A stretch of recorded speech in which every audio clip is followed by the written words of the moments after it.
What's up, everybody? It's Sean from Worldwide Red Show. You know what's up, man. If you're new, make sure you like, subscribe, get involved with the channel. I'm starting to produce content again. Hope to get back on some streams. Like I said, life's been hectic. But thanks for all of you that's been reaching out, asking how things are. Yes, so far I'm good. Did lose some family members to COVID. It's crazy out there in the streets right now. Just big up for all of you that's been asking how things are. Getting back to normal. Hopefully we'll be back at it soon. Let me say this, guys. I see a lot of my friends and people really mad today, going off, fuming, and I don't want to marinate in I told you so. So let me not do that. Let me just say this. I'm not angry like I've been. The reason I'm not angry is because a lot of you fans out there who continually settle for this mediocrity and paint a picture of our club that's not reality.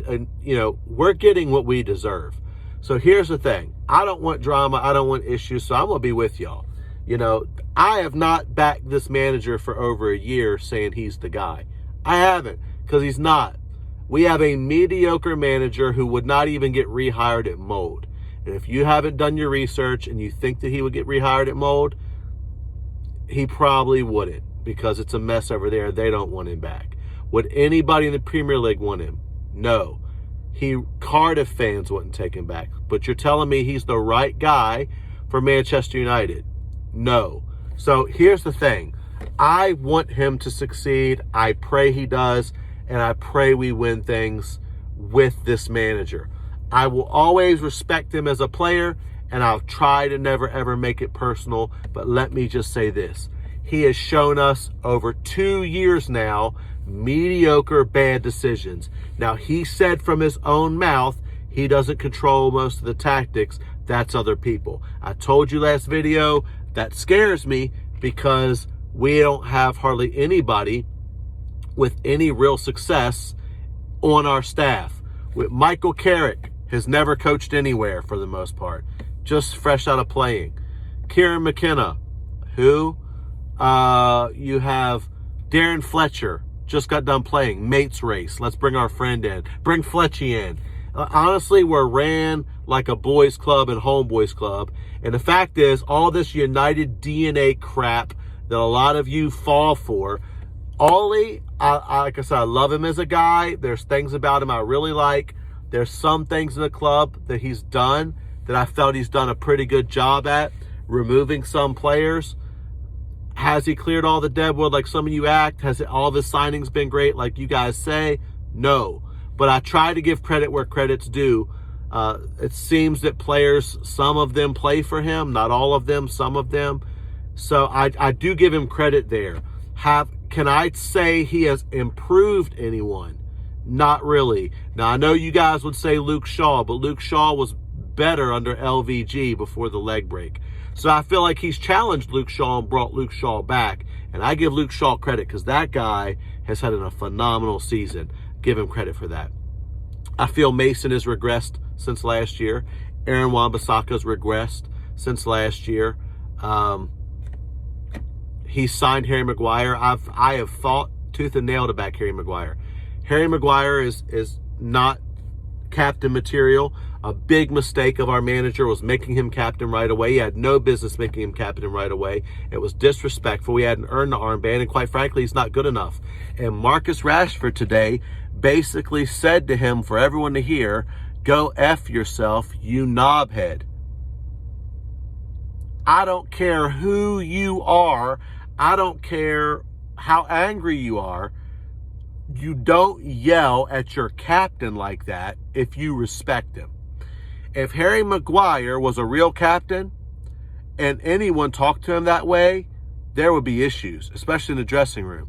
Does Marcus Rashford look nervous at all? No. Bro, ma'am, genders in between, whatever you are, watching this, our club is a mess. Now, I understand the Glazers are the biggest problem. I get it. But they're not selling anything. So all of you men making fun of me, talking about, oh, yeah, Pochettino, as if Ollie is better. How does this taste right now? 4 straight we have played over 400 minutes and not created one big chance. Let that sink in. This is as bad as LVG, but at least with LVG, we kept the ball. Oh my, if you don't know what's wrong on the pitch, because people get into comments. I had some guy trying to argue with me in the comments on Rich's channel yesterday. Go follow Rich Talk Sports.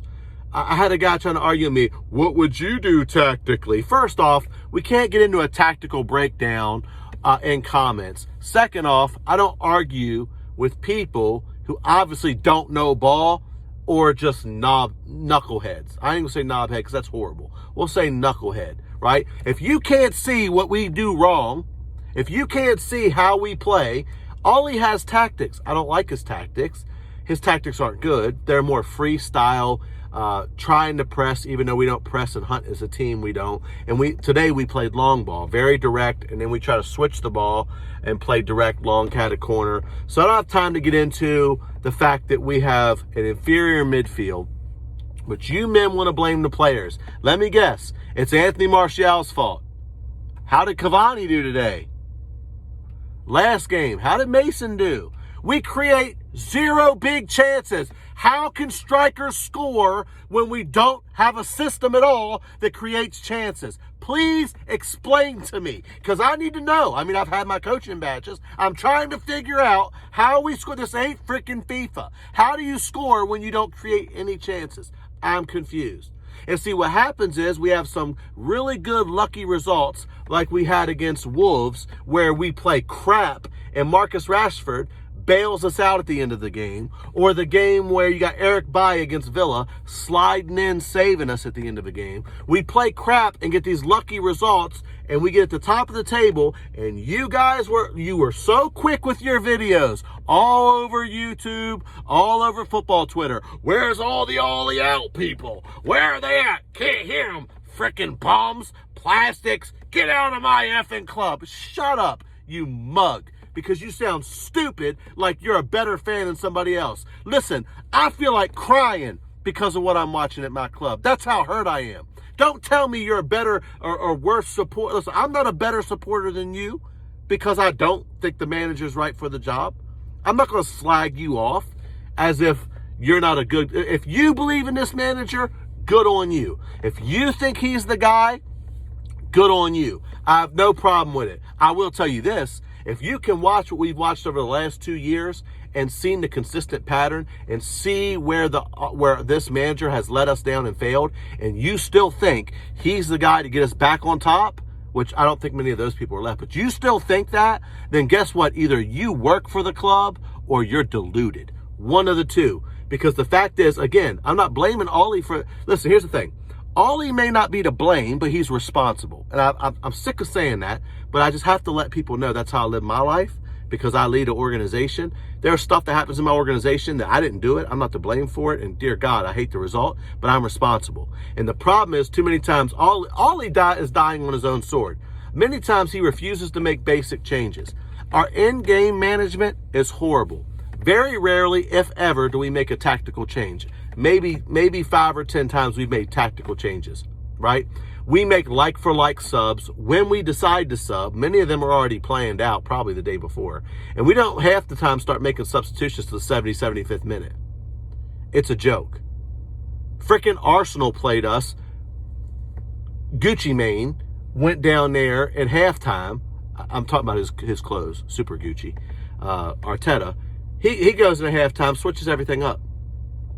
But I'm telling you, we missed a trick, man. You had a potential world-class manager. It's about to go to the next level, get sapped up by them jokers in Paris, and of course he'll win a bunch of stuff over there eventually. And you say, well, why'd you want Poch? He ain't that good. Let me explain something to you. We watched Poch at Spurs deal with a crap owner, crap board, and make them a successful, consistently successful, decent club. We know the Glazers aren't going anywhere. Ed's not going anywhere. We're never getting a director of football. That's bro, that is misdirection from the club. They do this every year. We needed somebody who's navigated that crap and did okay. So all of you yelling for Nagelsmann, all right? If we got Nagelsmann, Do I think he's a great manager? Yes. Tactically, yes. But could he handle this board? Could he run our club? Now, the thing about Ollie is, Ollie, the difference between Jose and Ollie is this, because they play a lot of the same football, to be honest with you. It's not much different right now. Matter of fact, shout out to Mr. DT, who gets on my nerves, because half the time he's a mug. I don't know. I'm just saying some of the stuff he puts out there to troll. But Mr. DT said something today. He said, please, United fans, explain to me what's the difference between this crap and Jose's crap. And he's right. Y'all won't hear it, but he's right. The difference is this, Mr. DT. Jose wasn't a Glazer puppet. He would get ticked off, throw a fit, carry on, and complain in the media about not being backed and this and that. And Ollie will never do that. Why? Because Ollie's in his dream job. That dude's living a dream. He's watching Fred take terrible shots, and he's like, bro, he's doing that the other day. It's like what I do to when I was coaching U10s. Like, good shot, buddy! Yay! Bro, it's a joke, man. It's a joke. So, to the game. What's there to talk about? It's terrible. Again, zero big chances created, but I guess it's Anthony Martial's fault. Paul Pogba must be to blame. Yeah. Again, I told you people before there were some things I hated to be right about, and I hope I was wrong. But I saw this coming a mile away. I'll tell you like this. I will always back Manchester United above everything. I will always support the badge over my feelings about a player or a manager. Some of you can't say that because you refuse to see what's going wrong with our manager, or at least his staff that he won't change. Because half the staff he brought with him were actually with him at Cardiff when he relegated him. Because he's a loyal guy, so I get it. Disrespect in the dressing room. Marcus Rashford telling the captain about himself. Our team's full of jokes. Aaron Wan-Bissaka's regressed. Ain't offering anything going forward. Glazers don't feel like backing people. They backed Ollie with money, but they got him what he wanted at first. But this past summer, he didn't want Donnie. He can't coach Donnie. Donnie's a system player. He's a 1-2 baller. He's an intelligent baller. He plays in a system. Donnie at City, kill it. One of the best midfielders in the league, period. Donnie at a... Now you can see, when you watch Donnie, you know why Real Madrid and Barca, people like that, wanted Donnie van de Beek. Because of what he offers. And don't go listening to what the Ajax sporting director said about Manchester United and why Donnie isn't doing well. Because he basically said this. They don't know how to play at that team. So Donnie's miles ahead of those people. He makes runs they don't even see. That was his words, not mine. So Donnie probably told Ollie about himself or his training or his tactics, and Ollie ain't having it. So that's why Donnie gets froze out. To get played by basic ballers. Our midfield's terrible. Matic will try. He was good and crap today at different points, but he's long in the tooth, and he can't do it all the time. McPassion, y'all already know what I think about him. I don't rate him at all. At all. I don't. He has a decent shot on him when he's allowed to get forward and play forward more, closer to a 10. Box-to-box 8, let him get forward. As a holding midfielder, he's trash. Gives the ball away too much, gets skinned all the time. Eze today had him on toast. Poor Scott, I'm embarrassed that he got to come in the game to watch Eze just do him like that. Terrible. Terrible. Last game he was in, what do you have, 16 turnovers? 60-something% pass accuracy? You guys get gassed over a couple goals getting into the box. Scott does have a good shot on him, and I love his passion. That's why I call him McPassion. I love the fact that about the club, he gets it. I love that. But it's not about what I love about how you love the club. I love the club. I don't have the freaking quality. This is our standards on the floor, guys. But you got, I know you want to blame all the players. You know, it's all our other teams would kill for our front line. The talent that we have, Martial, Greenwood, Marcus Rashford, Bruno. Bruno's killing me too, and I love Bruno. I love what he brings to the team. But if you can't look at Bruno and see what he does wrong, you don't know ball either. The guy gives the ball way too much, trying things he shouldn't try. It's not about taking risks. You could take risks, but he does some dumb stuff. He could play terrible, but so many of you are goal assist merchants, you're stat pad merchants. The fact that he gets some penalties or that he scores a lot or gets an assist, even when he plays crap, that's good enough for you. So you could play crap 80 minutes, turn the ball over 30 times, but as long as you get a goal, you're good. I get that. I love the impact he has, and I love the guy. I'm not against him. But me and you see the game different. So I'm trying to explain to you where I'm coming from, because people take it so personal. You can't say anything bad about Bruno, even though he's one of my favorite players too. You can't say anything bad about him or Ollie, or you're some fake fan. Gets on my nerves. Marcus is the same way. He gets the same protection. Marcus can be straight terrible and come up with a goal. It's the funny thing is Luke Shaw made a comment. He actually called Bruno out about that. And I was like, wow. Luke Shaw said, how is it that this man can have a bad game but get two goals, which he did the other day? And that 3-1 game against Newcastle was fairly flukish, to be honest with you. We didn't deserve a 3-1. We've been terrible. But are you surprised? We're terrible for 6 weeks. Paul Pogba will come back. We'll get hot again. We'll go on a run again. And everyone will be happy. I'm not happy. I'm not going to be happy. I'm content. I'm not bitter. I'm not angry. I'm not raging, because I know what to expect. We've seen it for 2 years. This isn't not anything new. Progression, okay, we're in second. Get over it. We're in second. Okay, the rest of the league right now is crap. It's been a COVID year. Things are all over the place. Liverpool is down, which they wouldn't be down. They'll be back. Well, I don't know. Hopefully, long may it continue that they're in the mud. But Chelsea, you see how a big club rolls. A club legend wasn't doing it. X'd him. Here's the thing, guys. I've known Ollie wasn't the guy for a while. I did a video on it. But I was done with him after what happened this year, how we crashed out of the Champions League. If our club had any ambition and we're a serious club about winning, we would have sacked him and brought Pochettino in right then. Because Pochettino could build on the good that Ollie has done. But you can't crash out the way that we did and give excuses, which some of you did. And then we went on a good run because we're very streaky, because Ollie's system and tactics depends on the form of players. When the players have good form, and people say, look at City. Well, City have a different way of playing. They have a different style of playing. They have a world-class manager. And even when Kevin De Bruyne misses half the season, they still create a ton of chances because their system and style of play creates the chances. Ollie's when it comes to tactically how he'll set the team up, he's very cowardly as a manager. In the big games, he goes to not lose instead of goes to win. Roy Keane called him out on it. And you guys see it. I'm not saying this as a slight. It's his personality. It's how he manages. He manages not to lose his job because he's in his dream job. So let me ask you this before you judge me or judge him. Do you blame him? I don't blame the guy at all. I might do the same thing if I was him. I wouldn't want to lose that job. So I get it. But let me say this to you. The reason that we beat big teams last year and we can't beat them this year is because they're not stupid anymore.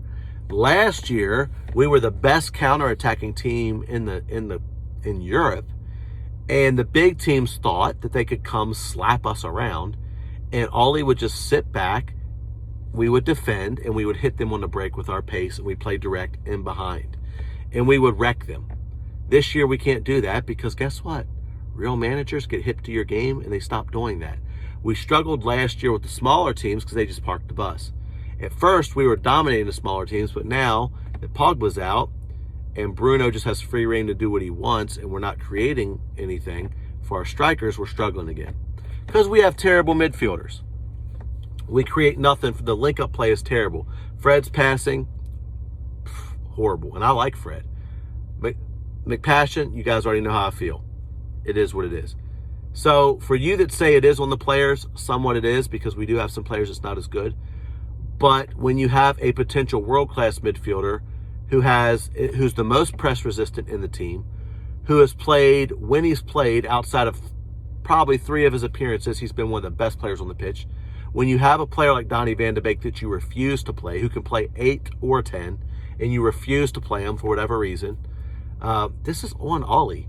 How long will Ollie persist, for example? He constantly persists with Maguire and Lindelof. They don't complement each other right now, so he has to babysit them with 2 holding midfielders in front of them, right? When Bailly plays, I don't care if it's with Lindelof or Maguire, typically his recovery pace allows us to push forward and we play higher up the pitch. Today we didn't. Please. Don't tell me we did today, because we didn't. However, Bailly broke the lines with some passes today. So it's obvious to all of us who watches Eric Bailly is the preferred center back partner for whoever else you want to pick. Vic or Harry, doesn't matter to me.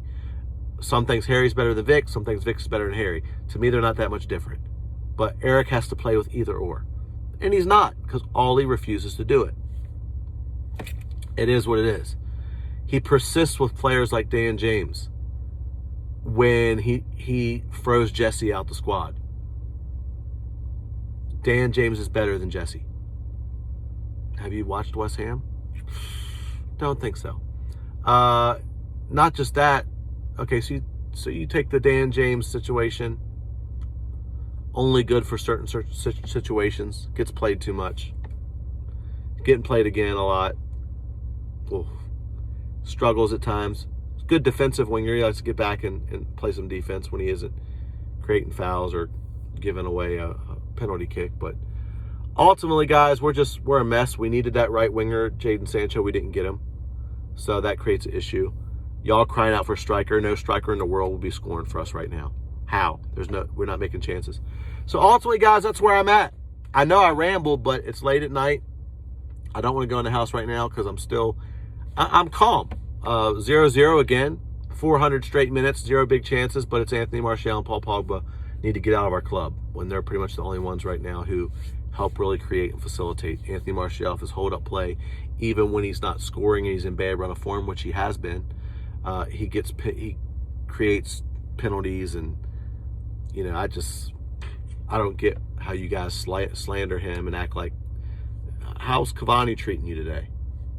May runs all over the place, running around like a headless chicken. Did he get the ball? No. It is what it is, bro. We have a system problem. The players don't all suit the system.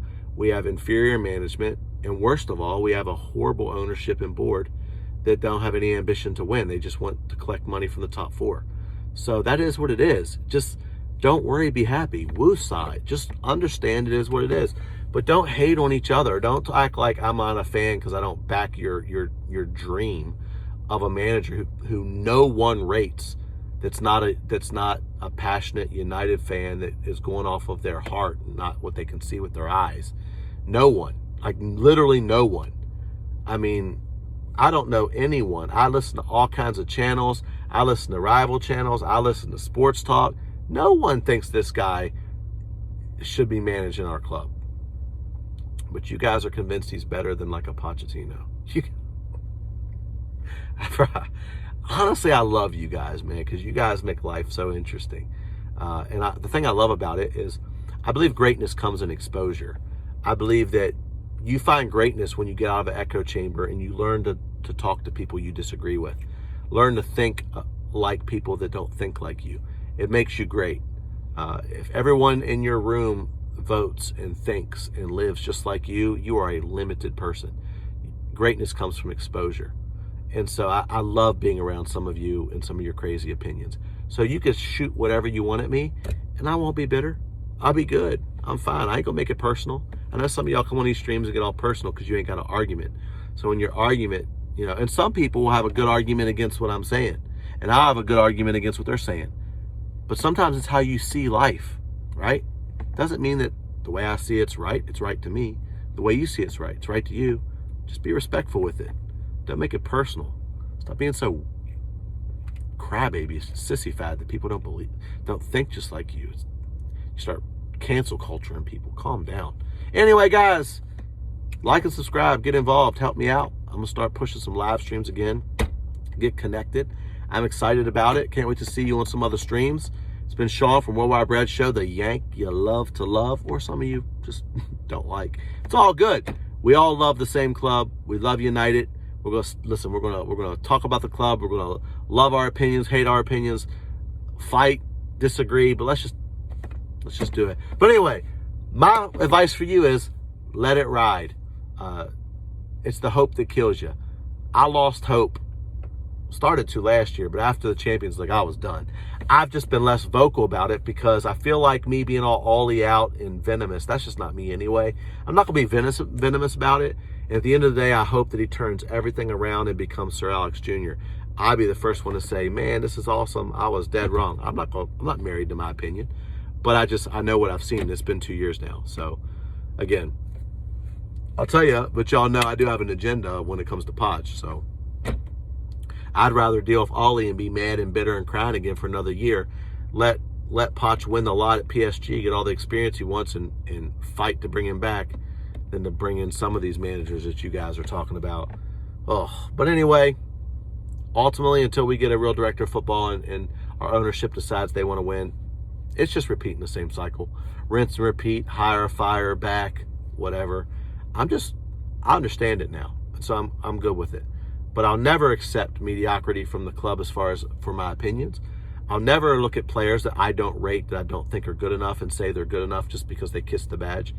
I'll never pick my loyalty to the manager over the club. If we had Poch, as much as I love him, if he was crap, I'd be like, look, sorry, Mo, you got to go. I'd start to chant. Because for me, it's about United being number one again. I can't believe you're moaning. You're in second. We're closer to ninth than we are second. And to be honest with you, Jason McAteer might have been right. We're kind of in a false position because we haven't deserved some of the results that we've had, and other teams have been crap. And now that Chelsea have a proper manager, I wouldn't be surprised if they catch us by the end of the year and pass us up. Liverpool won the other day. If them clowns start winning, we're in trouble. I still am predicting we're going to finish second because we had that good run, and I believe Pogba will come back and we'll start winning again because we're streaky under this manager. So I'm holding out hope for second, but still, second and no trophies is still crap. Again, I'm older than a lot of you, so forgive me if that offends you because you think second is progression. Listen, I'm used to winning everything and being in every competition and being up there with the best teams in the world. We're not that anymore, and I get it, but that's still my level of expectation, and I refuse to let it go down too far. Like, subscribe, get involved. I'm out of here. I got to get inside. It's late. I'll see you this weekend or on a stream maybe before then. Oh, another 0-0 this weekend? Bore draw? Y'all say it's a good result. Crap. But I'll take it, because if not, City will slap us. I'm out.